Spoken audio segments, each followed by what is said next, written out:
Serialization of Rebel with a Cause, Mark Twain's Hidden Memoirs, Chapter 11 of 78, Never Quite Sane in the Night, 1846. I killed my first man at the tender age of 10. Not directly, but I blamed myself for the death that occurred in the Hannibal jail. The victim was not a citizen. He was a poor stranger, a harmless, whiskey-sodden tramp. I know more about his case than anybody else. I knew too much of it in that bygone day to relish speaking of it. That tramp was wandering about the streets one chilly evening with a pipe in his mouth and begging for a match. He got neither matches nor courtesy.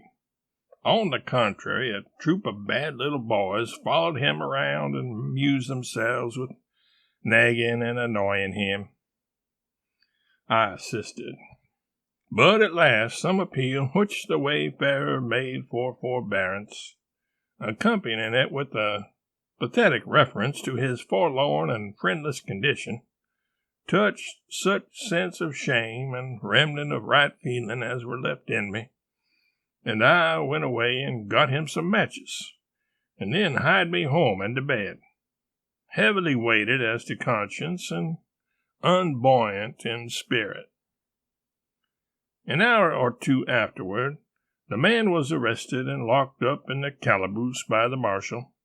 At 2 in the morning, the church bells rang for fire, and everybody turned out, of course, I with the rest. The tramp had used his matches disastrously. He had set his straw bed on fire, and the oaken sheathing of the room had caught. When I reached the ground, 200 men, women, and children stood massed together, transfixed with horror, and staring at the grated windows of the jail. Behind the iron bars, and tugging frantically at them and screaming for help, stood the tramp. He seemed like a black object set against the sun, so white and intense was the light at his back. That marshal could not be found, and he had the only key. A battering ram was quickly improvised, and the thunder of its blows upon the door had so encouraging a sound that the spectators broke into wild cheering, and believed the merciful battle won. But it was not so. The timbers were too strong. They did not yield. It was said that the man's death grip still held fast to the bars after he was dead, and that in this position the fires wrapped him about and consumed him. As to this, I do not know. What was seen after I recognized the face that was pleading through the bars was seen by others, not by me. I saw that face so situated every night for a long time afterward.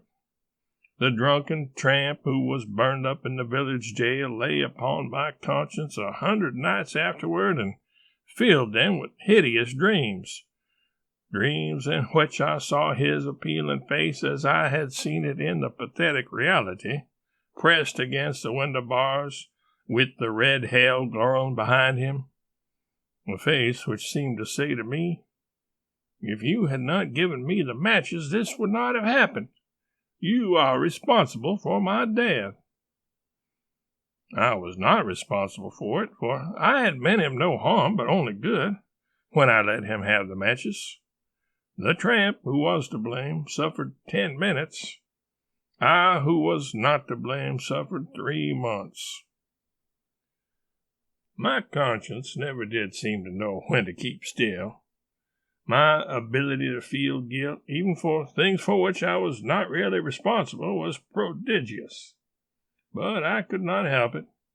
It had to do with my physical organization.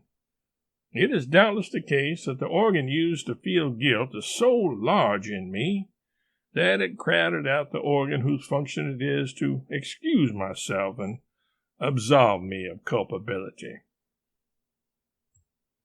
Editor's notes: Twain's overactive conscience and imagination would ultimately cause him to blame himself for the deaths of at least 5 people.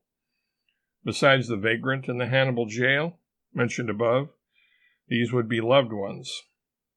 His brother Henry, his son Langdon, his daughter Susie, and his wife Livy. In her book, My Father, Mark Twain, Clara Clemens wrote of her father's propensity to blame himself.